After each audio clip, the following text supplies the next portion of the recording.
Bernard Gazier. 2. A crise de 1929. Capítulo 2. Encadeamentos. 1. A instabilidade capitalista do entre-guerras. É preciso evitar o ponto de vista retrospectivo que consistiria em escurecer o período inteiro à sombra de uma fatalidade sinistra. Sobretudo no início, muitas pessoas viam na reviravolta da conjuntura de 1929 um fenômeno normal e no crash da bolsa e nas falências, um fenômeno moral. A queda de 1928, 1929 nada tinha de excepcional, ou melhor, respeitava a cronologia familiar das importantes crises que haviam acontecido ao longo do século XIX, mais ou menos a cada 8 ou 10 anos. No caso, a crise de 1920-1921, marcada por um importante recuo da produção industrial em todos os países desenvolvidos, baixa de 32% nos Estados Unidos entre março de 1920 e julho de 1921, precederá a de 1929.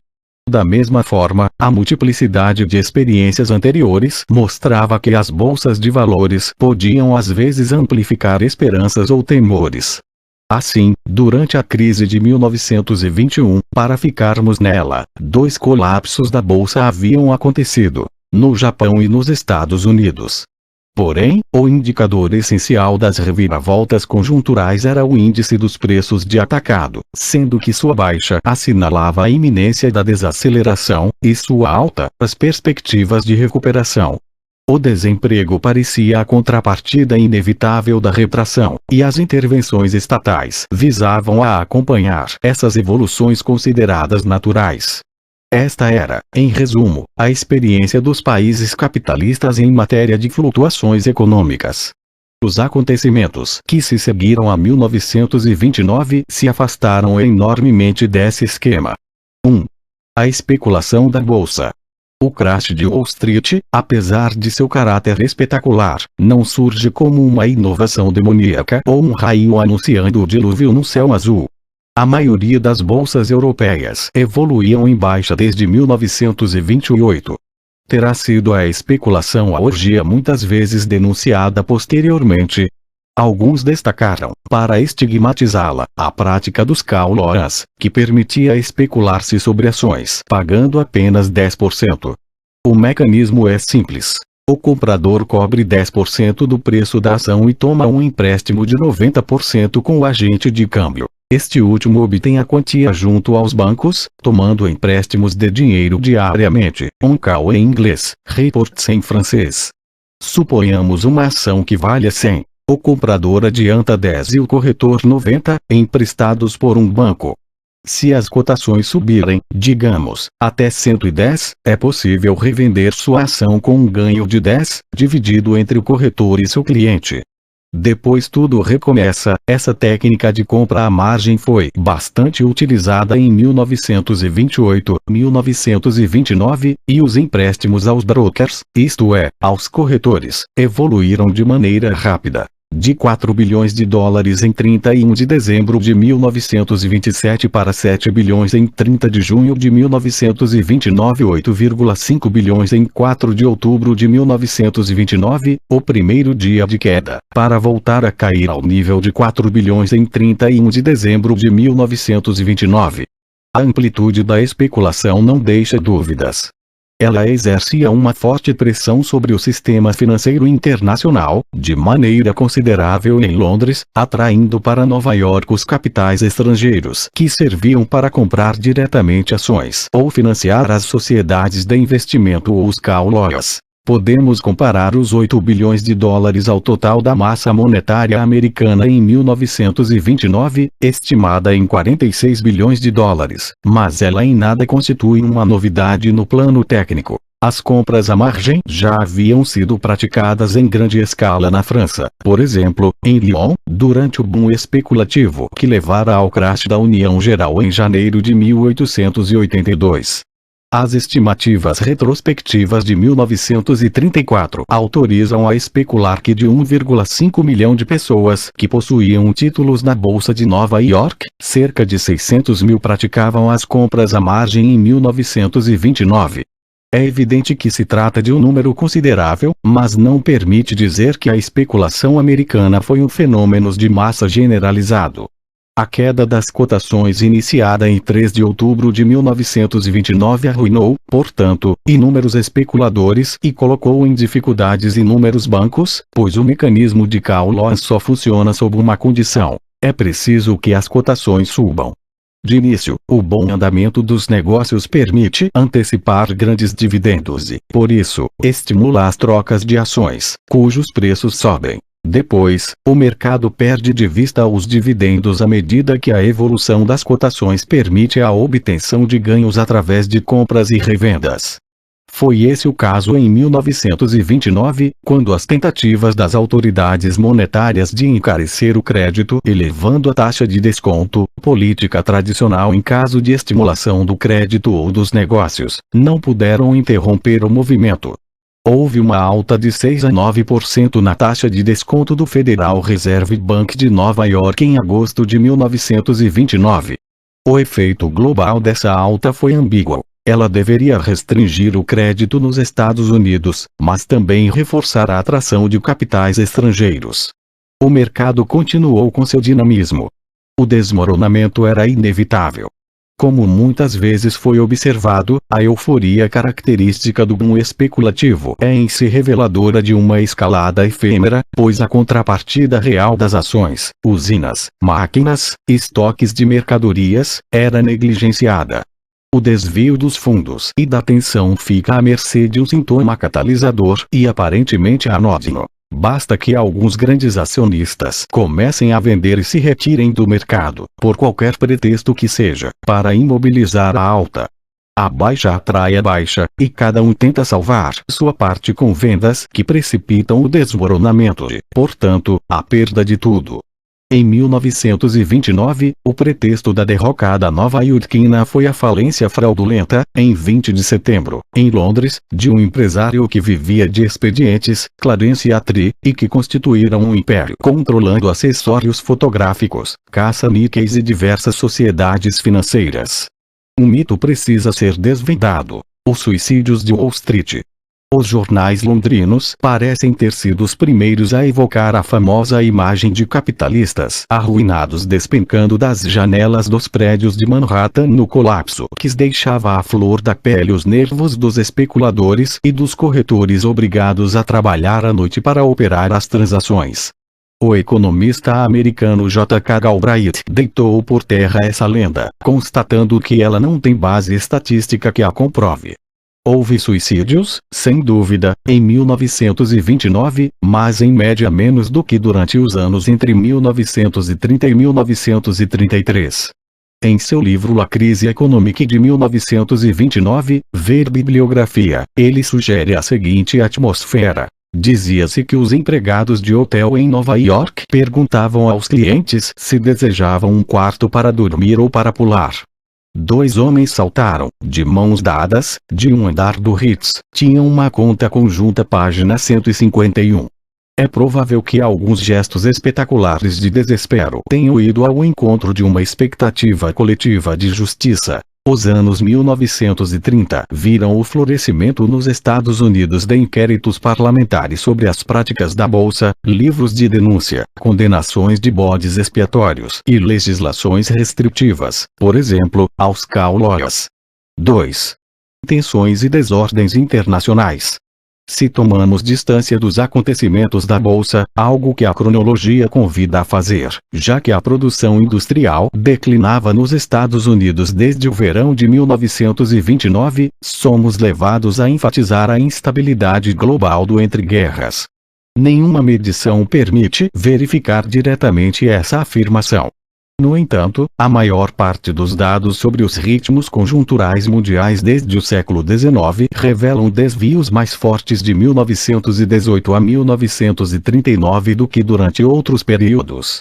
Além disso, as evoluções da produção ou das trocas, em alta ou em baixa, são notavelmente discordantes entre os países, enquanto o período de 1870-1913, por exemplo, apresenta uma sincronização muito maior.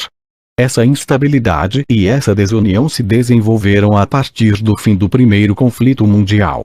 Duas modalidades essenciais convidam a um breve exame: sistema monetário e financeiro internacional frágil, tensões e saturações em inúmeros mercados.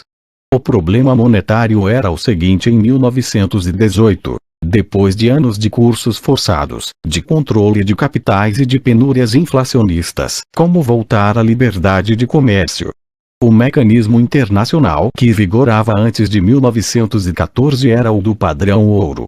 Este ligava as diferentes moedas entre si através de seu peso em ouro definido de forma fixa. As moedas eram portanto convertíveis em ouro, e o metal, que circulava a público, podia ser importado e exportado livremente. A Conferência Internacional de Gênova, em 1922, sanciona um sistema diferente, o do padrão de câmbio ouro, Gold Exchange Standard, estabelecido pouco a partir de 1918. As necessidades de reconstrução e retomada do comércio internacional levaram a uma conservação da referência em ouro. Porém, devido à sua raridade e à sua distribuição desigual, a uma referência em segundo grau. A moeda de cada país não mais ficava diretamente ligada ao ouro, mas a uma moeda fundamental, definida e convertível em ouro. Os créditos em países de moeda central, como se dizia, as reservas cambiais, substituem o ouro em quase todos os países. Houve duas moedas centrais, a libra esterlina e o dólar, que alargam a base das trocas internacionais. O ouro, em si, não circula mais e adquire um papel de reserva nacional ao lado das reservas cambiais. Podemos perceber a vulnerabilidade desse sistema bipolar que confirma o enfraquecimento britânico e a ascensão ainda hesitante dos Estados Unidos. A regulação internacional depende do controle e da coordenação de dois centros e da confiança dos demais países. O sistema também foi iniciado em meio a uma grande confusão. As vicissitudes das inflações do pós-guerra, e das hiperinflações na Alemanha, na Áustria, na Hungria e na Polônia de 1922 a 1926, levaram a redefinições das moedas europeias em relação ao ouro, ou umas em relação às outras, totalmente heterogêneas e segundo um calendário discordante. Esse patchwork monetário foi acompanhado, nos anos 1920, de importantes tensões financeiras que encontraram apenas soluções provisórias e de curtíssimo prazo. De fato, a liquidação da guerra implicou duas séries de compensações, seguindo modalidades complexas. De um lado, o reembolso das dívidas de guerra. De outro, a delicada questão das reparações que a Alemanha deveria pagar por ter perdido o conflito. Os dois fatores estão interligados. Primeiro, porque acaba se estabelecendo uma cadeia, com os pagamentos alemães servindo para regular ou compensar as dívidas entre os aliados. Segundo, porque outros empréstimos são necessários para o financiamento dos pagamentos alemães, que logicamente viriam dos Estados Unidos, promovidos a credores em última instância do mundo europeu. Daí a simultaneidade, durante os anos 1920, do progressivo escalonamento das indenizações alemãs, Plano Davis, de 1924, Plano Young, de 1929, e de uma série de acordos que reduziram massivamente as dívidas entre os aliados.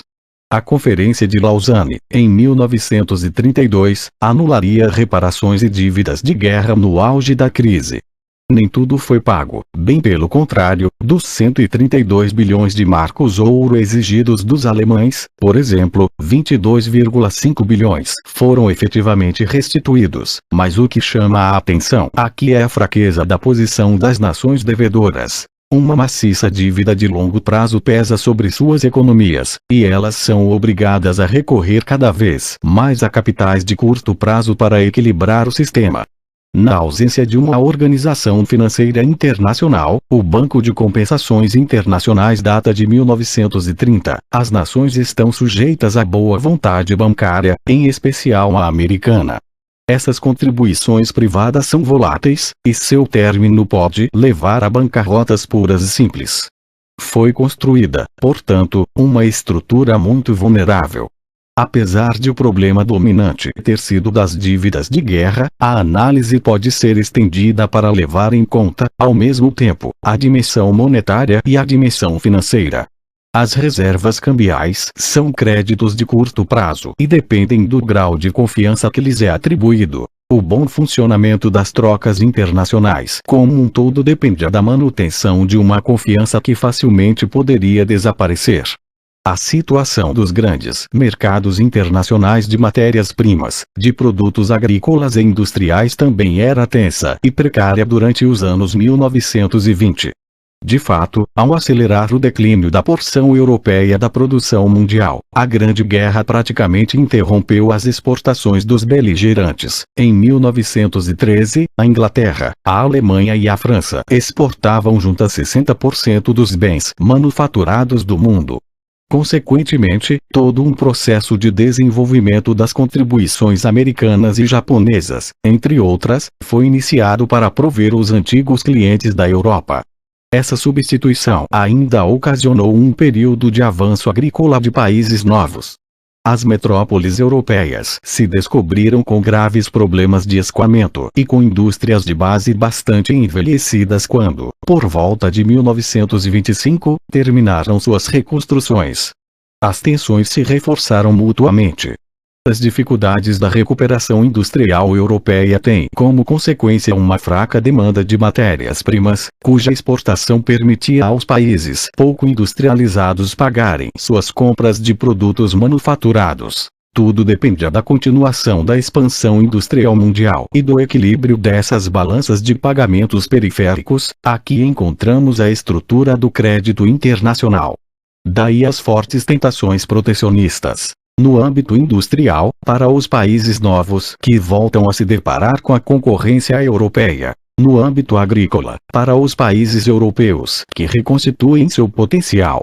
O período do pós-guerra é um momento de reorientações comerciais e de aumento das proteções alfandegárias. Se os anos 1930 veem o surgimento de um mundo pouco a pouco protegido por sistemas de taxas e cotas, não podemos esquecer que durante os anos 1920 já se assistirá a um autêntico aumento dos reflexos protecionistas. Enfim, a saturação agrícola não deixa dúvidas. Depois dos anos dourados de 1914 a 1920, para os países que escapam do conflito mundial, a ampliação das superfícies cultivadas coexiste com importantes progressos técnicos. Quando a demanda não é equivalente, os preços baixam e os estoques se acumulam. É o caso do trigo e do açúcar, cuja produção cresce muito entre 1926 e 1930, enquanto os preços baixam. Fala-se numa verdadeira depressão agrícola durante os anos 1920, resultante de uma acentuada queda dos preços agrícolas em relação ao dos produtos industriais, o que implica grandes dificuldades financeiras para os camponeses endividados e um empobrecimento progressivo de todos os produtores, tanto nos países ricos quanto nas nações periféricas. 2. Da deflação à depressão. 1. Um processo cumulativo de baixa dos preços e da atividade. Essas evoluções desfavoráveis não devem fazer esquecer o indiscutível e excitante dinamismo dos anos loucos. Falar em boom entre 1925 e 1929 seria excessivo. No entanto, a expansão é marcante em quase todos os países do mundo capitalista. Houve algumas recessões, em 1926, na Alemanha e na Grã-Bretanha. Em 1927, nos Estados Unidos, mas estas logo foram reabsorvidas. O caso americano é representativo de uma nova era. A produção anual de automóveis passa de 1,9 milhão de veículos em 1919 para 5,6 milhões em 1929, e a expansão do petróleo, da borracha e do rádio é tão intensa quanto a abertura de novas possibilidades de consumo, boom da construção. Somente a agricultura continua, em todo o mundo, à margem da prosperidade. Esse quadro apresenta um pouco mais de nuances nos demais países industriais. A Bélgica e a França se beneficiam de um forte crescimento, mas esse não é o caso da Grã-Bretanha, acometida por uma elevada taxa de desemprego crônico, e da Europa em geral. O resto do mundo conhece desempenhos bastante desiguais, até mesmo estagnações. A Austrália, por exemplo, depois de 1927, e o Japão entre 1922 e 1924, depois em 1925, 1926. O que torna a derrocada cíclica de 1929 tão original é o fato de ela acontecer num contexto de baixa internacional dos preços, iniciada em 1925, 1926, na maior parte dos países. Deflacionista em seus antecedentes, a crise dos anos 1930 é gravemente deflacionista em seu andamento, se entendemos deflação no sentido amplo de retração dos indicadores nominais de uma economia, restrições monetárias e financeiras, baixas dos preços e dos rendimentos, recuo da própria atividade industrial.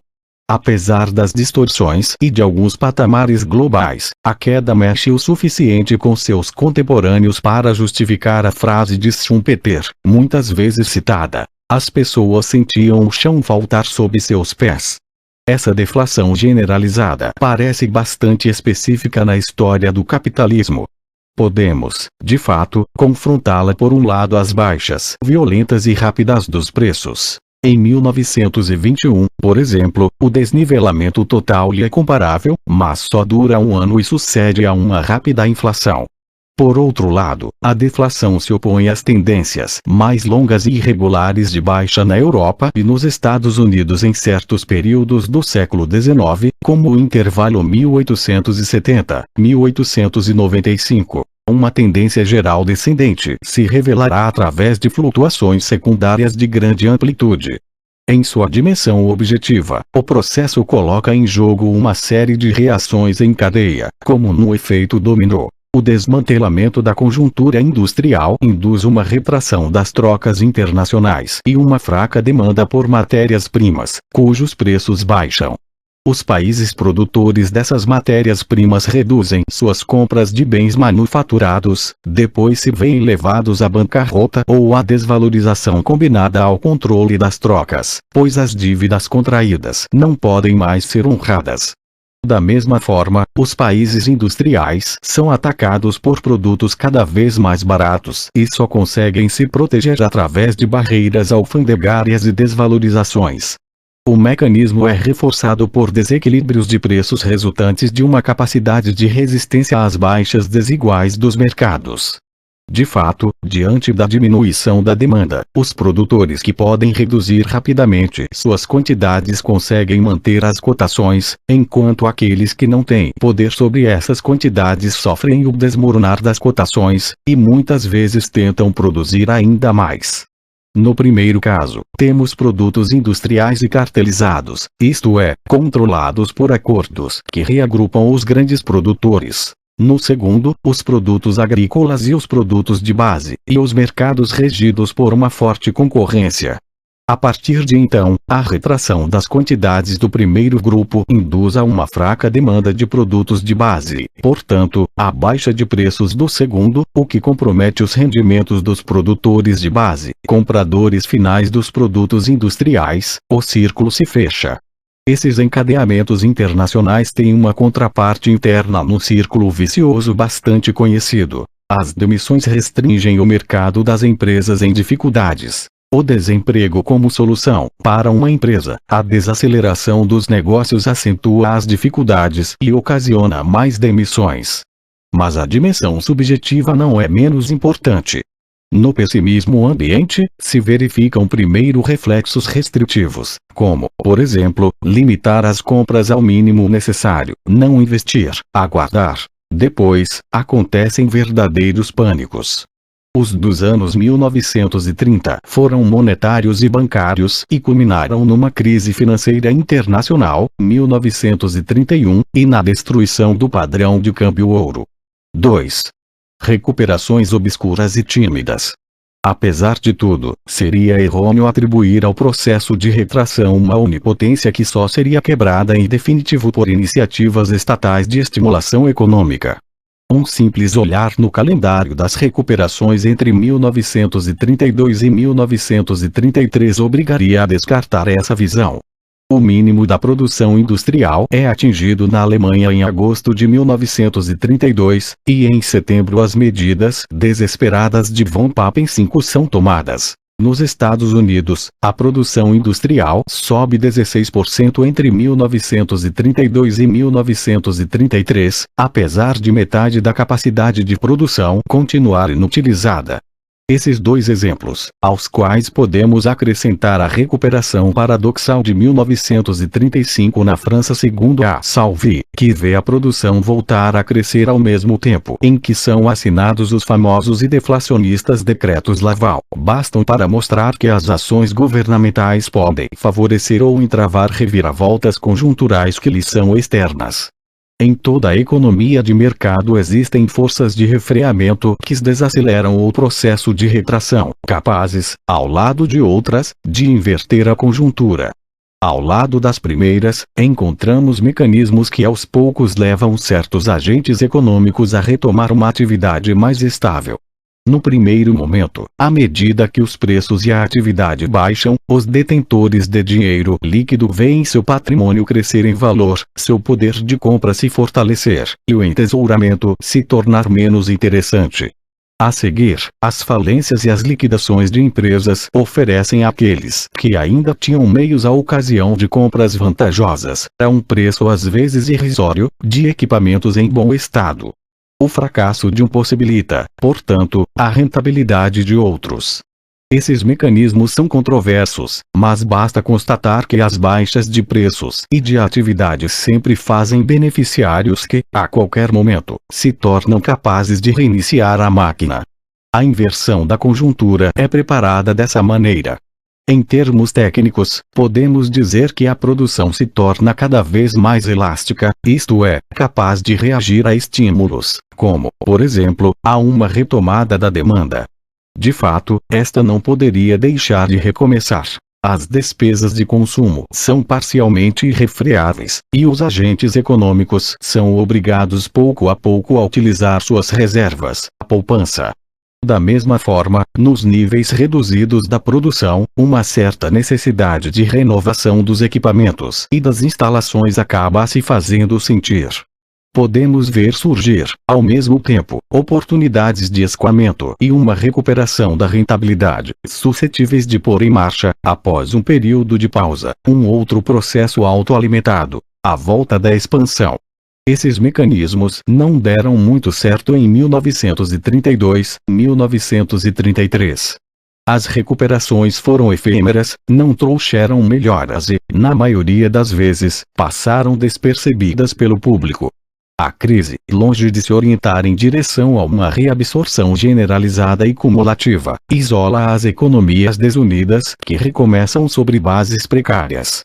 Em 1937 e 1938, um novo recuo violento da atividade coloca a economia americana uma última vez em primeiro plano. A produção industrial cai 30%, enquanto o desemprego cresce de maneira espetacular. 3. A crise financeira americana, 1929-1933. Diversos autores tentaram quantificar os efeitos da derrocada de Wall Street. Dois desses efeitos são claros: a baixa de valor do patrimônio e, portanto, do poder de compra para os especuladores arruinados, o que se reflete no enfraquecimento da demanda, e o esgotamento direto de uma fonte de financiamento para as empresas. Nenhum desses efeitos parece suficiente para explicar a retração geral da economia americana. A atividade industrial enfraquece a partir do verão de 1929. O auge da produção automotiva fora atingido no mês de março, com 622 mil veículos. Em setembro, o nível já não passava de 416 mil. Podemos então nos concentrar nos bens de consumo duráveis, dos quais o automóvel é o símbolo.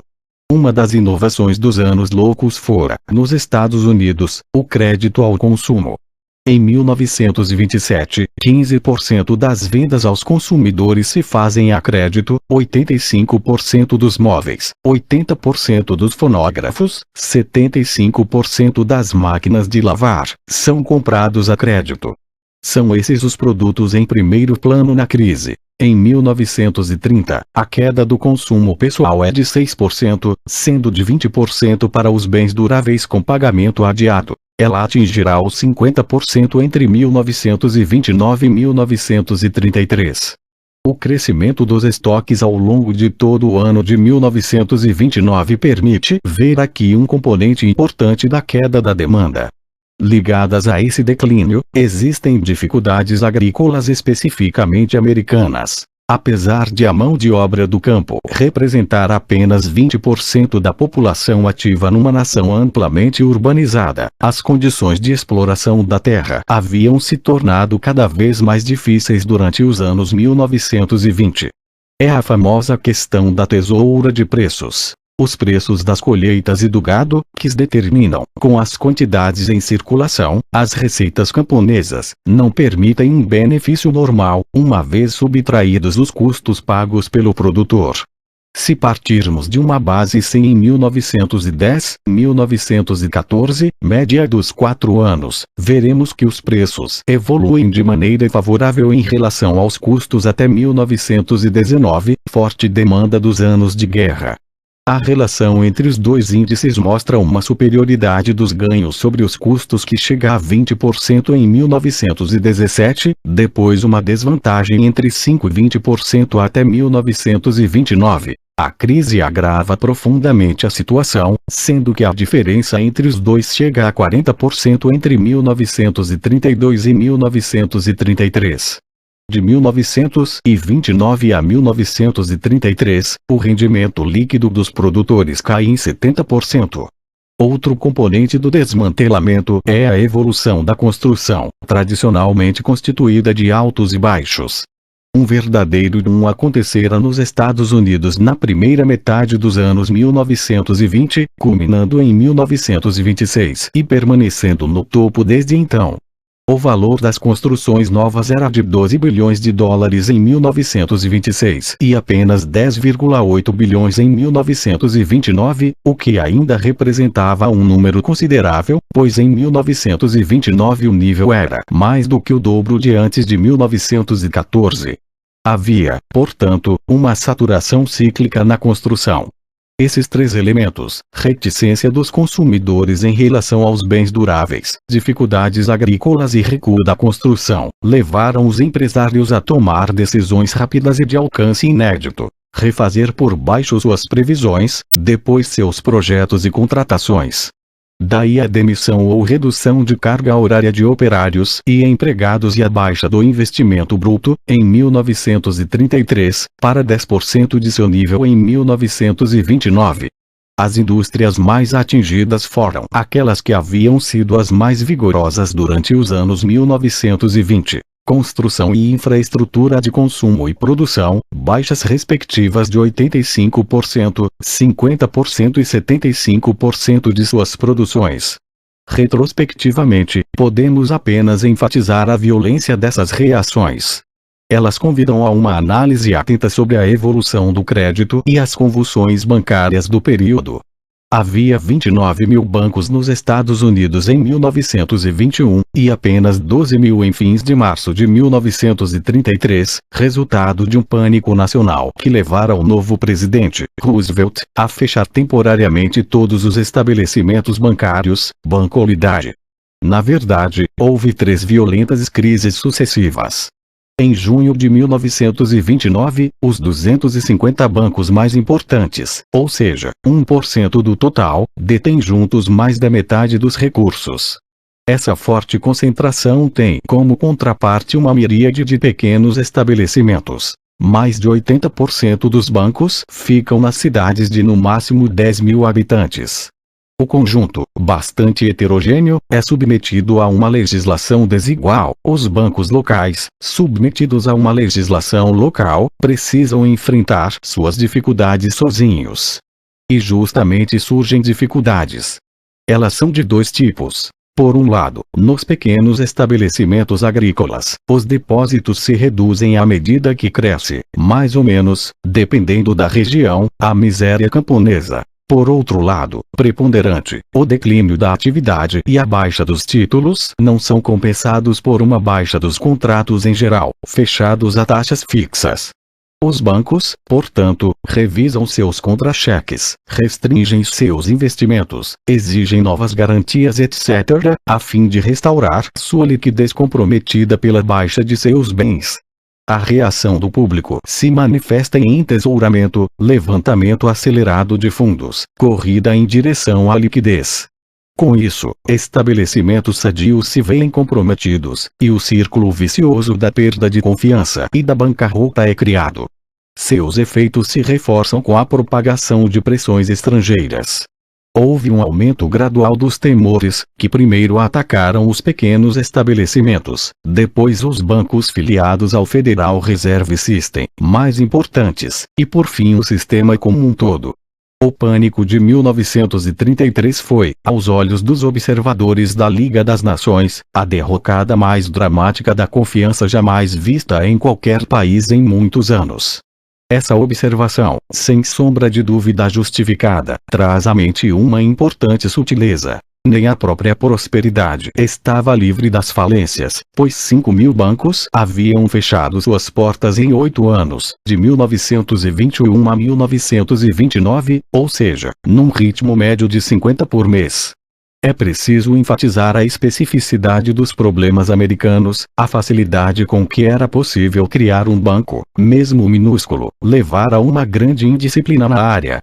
A depressão americana consistiu, acima de tudo, no estrangulamento do crédito, credit crunch, e da confiança.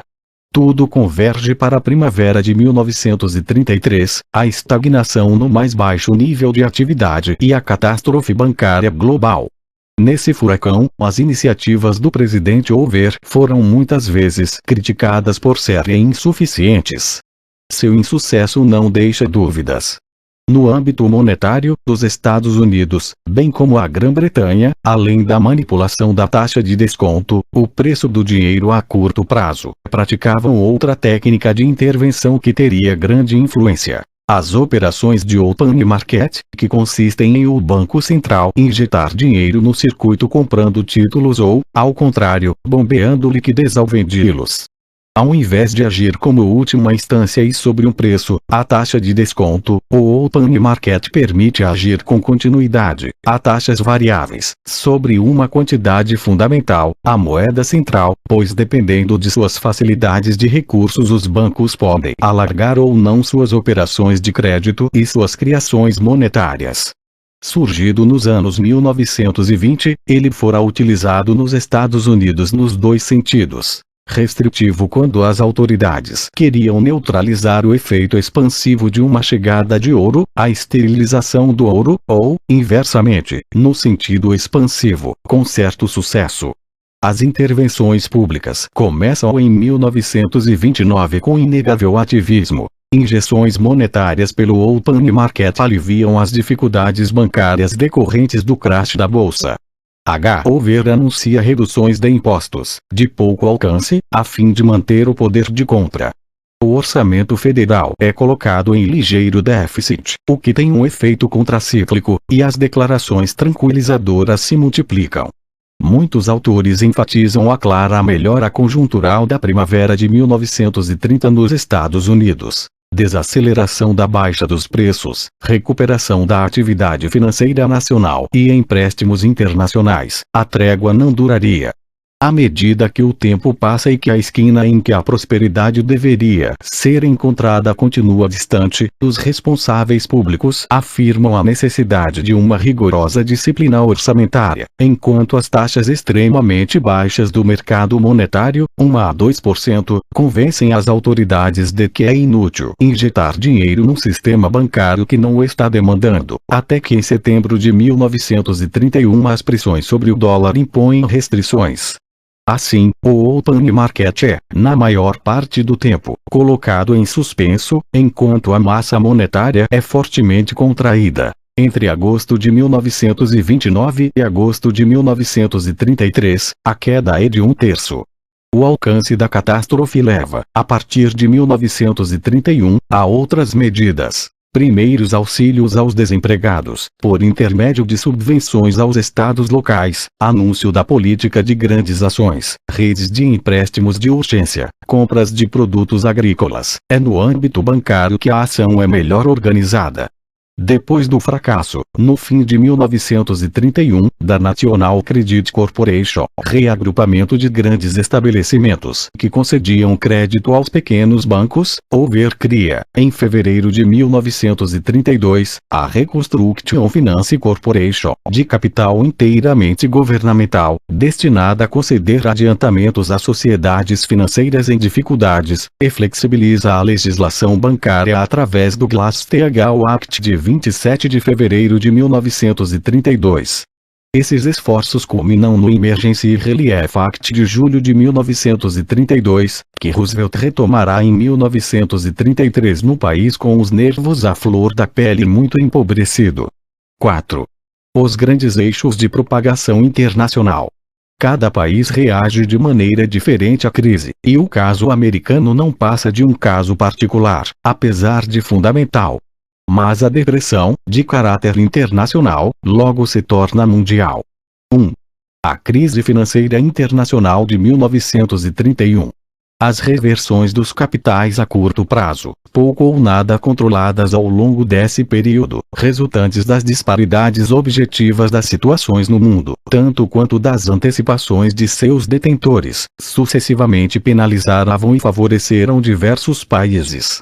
Inúmeros autores atribuem ao esgotamento dos empréstimos americanos em favor da Alemanha, durante o ano de 1928, a primeira retração da atividade industrial, anunciadora do desastre nesse país fundamentalmente devedor à época. Os capitais americanos teriam retornado à sua nação de origem para participar do impulso da bolsa, asfixiando os mercados financeiros alemães. Primeira reversão no início de 1930. A retomada da exportação de capitais americanos volta a favorecer a Alemanha. No entanto, à medida que se confirmam as dificuldades políticas resultantes da ascensão nazista, primeiro sucesso eleitoral do NSDAP em setembro de 1930, e que se revela a precariedade bancária germânica, enquanto a Grã-Bretanha e os Estados Unidos enfrentam uma situação agravada, é a França que aparece como refúgio. Depois de 1933, as tendências reformadoras do New Deal de Roosevelt, e depois da Frente Popular na França, reconduzem a Londres capitais flutuantes, que voltarão para a França depois de 1938 e do retorno ao poder de uma equipe liberal. Esses movimentos oscilatórios chegam ao auge durante a crise financeira internacional de 1931, que resulta na destruição do padrão de câmbio ouro. 3 países ficaram sucessivamente no olho do furacão: Áustria, Alemanha e Inglaterra. Em maio de 1931, um gigantesco banco austríaco, o Kreditanstalt, criado em 1929, que geria 70% dos depósitos do país, nas antípodas do caso americano, precisa recorrer a uma ajuda pública internacional, pois está envolvido numa série de compras de ações e de empréstimos, saldados com enormes perdas. É quando tem início uma onda de saques massivos, metade austríacos, metade estrangeiros, que em 3 dias o levam a fechar as portas. A partir de então, a situação em Viena depende de empréstimos internacionais a curto prazo, não isentos de pressões políticas. A França tenta dissuadir a Áustria de levar a cabo seu projeto de união alfandegária com a Alemanha. Disso decorre a queda do governo austríaco e, ao mesmo tempo, um verdadeiro assalto a bancos húngaros, checos, rômanos, poloneses e alemães. Em junho, a pressão aumenta na Alemanha, e se configuram os dispositivos que detonarão a crise em julho. De fato, em 17 de junho, uma empresa têxtil, a Nordwolle, pede falência. Ela havia comprado um importante estoque de lã, prevendo uma subida das cotações, graças aos adiantamentos de um grande banco, o Darmstadt Trust National Bank, o DANAT. A explosão do início de julho vê a falência do DANAT. Todos os bancos fecham suas portas em 13 de julho de 1931, para reabrir somente no dia 16, com congelamento dos créditos estrangeiros e constituição de um grupamento interbancário que tornaria os estabelecimentos interdependentes uns dos outros. Em 1º de agosto, a taxa de desconto atinge 15%, o que é considerável, e o controle das trocas se generaliza em todos os países da Europa Central e Oriental. É nesse momento que a desconfiança se volta para a Inglaterra. Apesar de seus esforços em empréstimos internacionais à Áustria e à Alemanha, sua moeda continua fraca, considerada supervalorizada há muito tempo, e seu estoque de ouro é restrito em relação aos dos Estados Unidos e da França. Um movimento generalizado de venda de libras esterlinas faz o governo trabalhista cair no dia 24 de agosto. O governo da União Nacional que o substitui anuncia restrições orçamentárias, mas não consegue sustar o movimento. Pelo contrário, inúmeras objeções arruinam o anúncio de disciplina orçamentária com um anúncio de indisciplina social. Em 21 de setembro de 1931, a Grã-Bretanha suspende seus pagamentos em ouro e deixa a libra esterlina flutuar, dizem que por 6 meses. A decisão levara 3 dias para ser tomada. No dia seguinte, diversos bancos centrais começam a converter dólares em ouro. No entanto, a pressão sobre o dólar não levará a uma derrocada americana. Ela reforçará a prudência das autoridades monetárias além Atlântico, levando-as a aumentar a taxa de desconto, o que comprometerá a recuperação de Nova York. A desvalorização do dólar acontecerá em 1933, mas sem que esta resulte de uma forte pressão especulativa. 2. Trocas externas e reações estatais. Diante dos desequilíbrios das trocas externas e das eventuais ofensivas monetárias, a deflação em sentido estrito consiste em restringir a multiplicação dos meios circulantes com rigorosas economias orçamentárias, reduções autoritárias de preços ou de salários e controle do crédito. Espera-se com isso pressionar o nível dos preços internos do país e assim restaurar sua competitividade. É melhor vender ao exterior, resistir aos produtos estrangeiros, atrair capitais. Essa posição foi defendida sucessivamente pelo Japão, a partir de 1929, pela Nova Zelândia, pela Grã-Bretanha, como vimos, pela Alemanha e pela Austrália em 1931. Os esforços franceses mais significativos datam de 1935 e são, portanto, bastante tardios. Esses esforços passam por medidas espetaculares: redução de 10% ou mais de todos os salários, suspensão de certos pagamentos. A resposta social é notória e violenta. Já falamos nas turbulências britânicas. Houve verdadeiras revoltas na Austrália, em Sydney e em Perth, e na Nova Zelândia em 1932. Além desses riscos, que não são poucos, a múltipla rigidez das economias limita, na maior parte dos casos, os efeitos da baixa. A partir de então, a desvalorização aparece como uma alternativa eficaz e relativamente indolor. Baixar a paridade de sua moeda em relação às demais, seja deixando-a flutuar, isto é, deixando as cotações despencarem, na hipótese de a moeda sofrer tensões, seja modificando seu padrão ouro, e, acima de tudo, evitar uma proteção potencialmente custosa em reservas de metal precioso e reservas cambiais, e é substituir a deflação interna por medidas a princípio capazes de estabilizar ou sustentar os preços e a atividade do país. As exportações são estimuladas pela baixa de seu valor em moeda estrangeira, enquanto as importações são encarecidas. Pode haver inflação, pelo menos por certo tempo. Na conjuntura dos primeiros anos da crise, 2 traços característicos expressam as desvalorizações.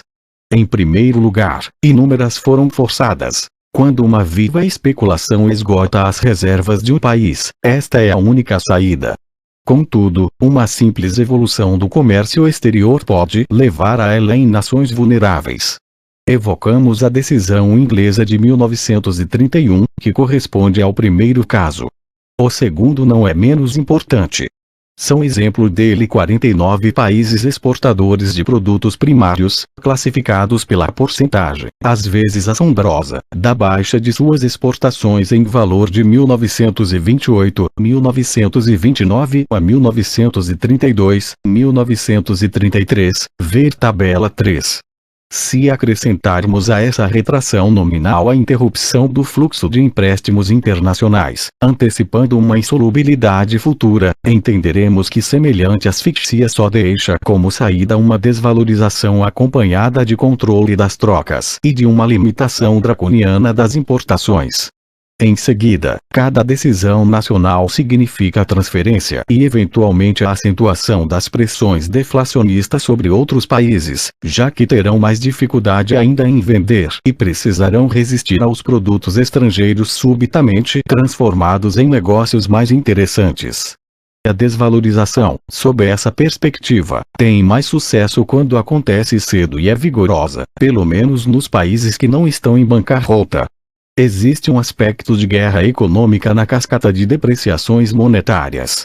As duas opções, deflação ou desvalorização, convergem portanto numa restrição indireta das trocas internacionais, com cada país tentando comprar menos para vender mais. A terceira opção é evidentemente a restrição direta, o protecionismo com suas diferentes possibilidades. Os direitos alfandegários parciais ou gerais, as cotas ou contingências, e as interdições puras e simples. Uma lógica de proteção, e depois de represália, concentrou essas diversas linhas de ação no encadeamento destruidor, isolando pouco a pouco os países em zonas. A partir de 1930, a Liga das Nações antevê o perigo. Numa conferência alfandegária no mês de fevereiro, 30 países europeus haviam se comprometido a não romper os laços comerciais que os uniam.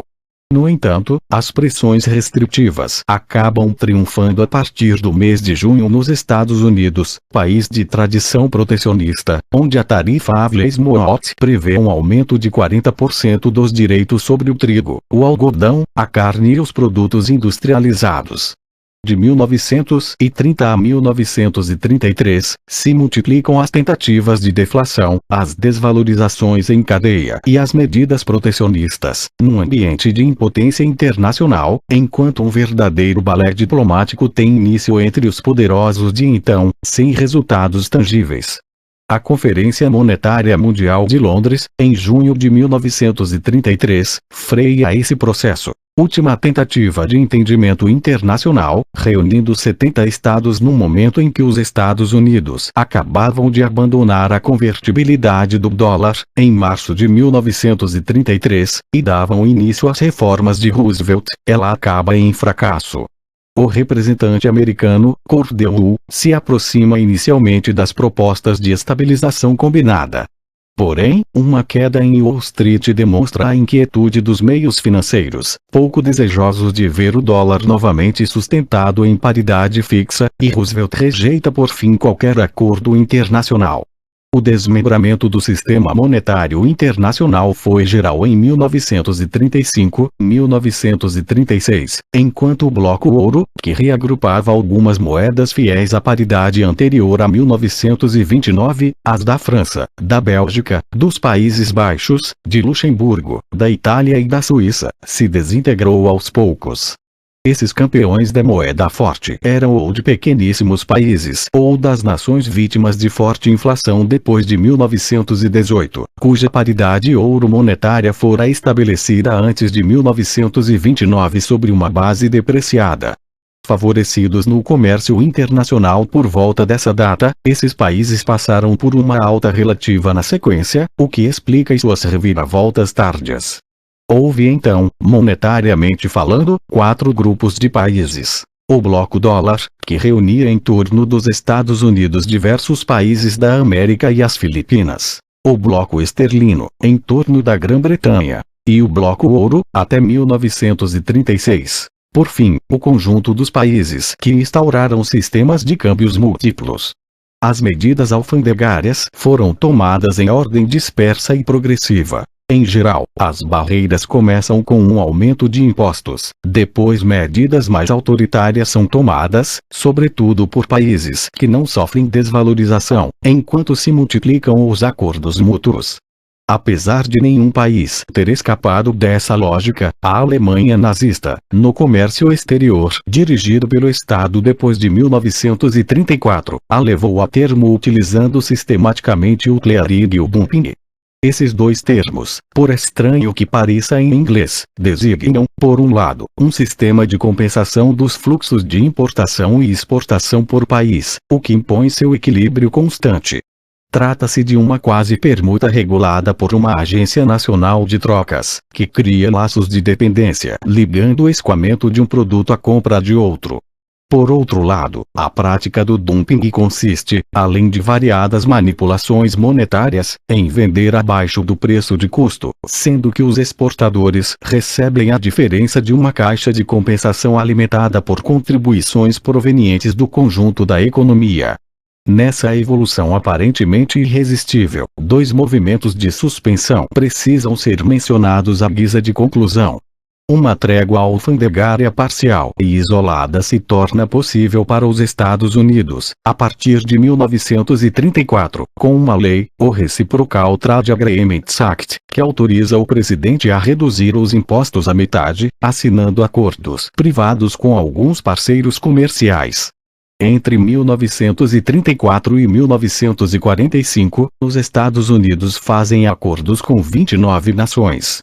Por outro lado, para evitar a partir de então séries de desvalorizações desordenadas, a França, a Grã-Bretanha e os Estados Unidos assinam, em 25 de setembro de 1936, uma declaração comum afirmando sua intenção de coordenar suas políticas monetárias. Essas duas iniciativas, uma no âmbito comercial e outra no âmbito financeiro, não conseguem, é claro, mudar o curso das coisas. Em todo caso, elas tentam. Um dado bem simples demonstra o alcance da desintegração do comércio mundial induzida pela desordem do início dos anos 1930. Em dezembro de 1932, o preço do trigo na Itália era 2 vezes menos elevado em Milão do que em Berlim ou Paris e 3 vezes mais elevado do que em Londres nas paridades em vigor. O traço dominante de um mercado mundial para um produto fundamental, a tendência à unificação das cotações, levando em conta os custos de transporte, havia desaparecido na época. Essa espetacular desigualdade não era, evidentemente, o objetivo buscado pelos responsáveis das primeiras medidas protecionistas de 1929-1930. As políticas seguidas durante o colapso eram em grande parte ações reflexas, entendamos com isso não decisões cegas, mas reações difíceis de evitar, cada vez mais inevitáveis à medida que a catástrofe se tornava mais grave. Certa margem de manobra ainda existe em 1929, o que permite a alguns países tentarem ações contracíclicas, que compreendem, por exemplo, déficits orçamentários, Estados Unidos, Austrália, mas também restrições monetárias que demonstram gestões sadias dos fundos estatais. Essas ações não poderão ser cogitadas mais adiante, pelo menos enquanto a derrocada dos negócios não parece excepcional, pois o déficit aumenta sozinho com a redução das receitas fiscais, e acentuá-lo pareceria uma prova de má gestão, coisa não indicada quando não se quer um aumento da desconfiança. O peso do Estado na economia no fim dos anos 1920 não é tão grande que possa autorizar uma ação rápida e de maior alcance diante das reviravoltas da conjuntura. Da mesma forma, os países que sofrem com o baixo nível das cotações não podem fazer nada isoladamente para se sustentarem e preservarem sua balança de pagamentos. Fariam com isso o jogo da concorrência e comprometeriam seus escoamentos, tal como experimentado, por exemplo, pelos brasileiros com café e os americanos com algodão. Em outras palavras, na falta de um verdadeiro concerto mundial, delicado nas diferenças de evolução e interesses, cada país quase sempre se protegeu da maneira que pôde, tomando dia a dia medidas parciais. Essa característica é essencial da maior parte das políticas econômicas entre 1929 e 1932, 1933, e às vezes até mais tarde. A dimensão reflexa e preservativa se opõe à espetacular mutação gradualmente constatada. A ascensão, durante a crise, do nacionalismo, do intervencionismo estatal e de projetos que somam à luta frontal contra a crise uma vontade de regeneração social.